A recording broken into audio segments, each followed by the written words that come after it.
পাপের কাজ করে ফেলেছি, রব্বুল আলামিন ভুল করে ফেলেছি, মাফ করে দাও। আল্লাহ পাক রব্বুল আলামিন বলেন, আমার বান্দা আমার কাছে ক্ষমা চাইতে দেরি হয়, আমি রব্বুল আলামিন আমার বান্দাকে মাফ করতে দেরি করি না। সুবহানাল্লাহ। আল্লাহ পাক বলেছেন, আমার বান্দা আমার কাছে মাফ চাইতে দেরি, আমি তাকে মাফ করতে দেরি করি না।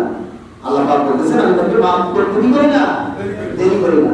আল্লাহ পাক যে উম্মত মুহাম্মাদীকে, আল্লাহ পাক যে বনি আদমকে মাফ করবেন, এটা অনেক কিছু আল্লাহ পাক জমিনে ছড়িয়ে রেখেছেন। বলেন সুবহানাল্লাহ।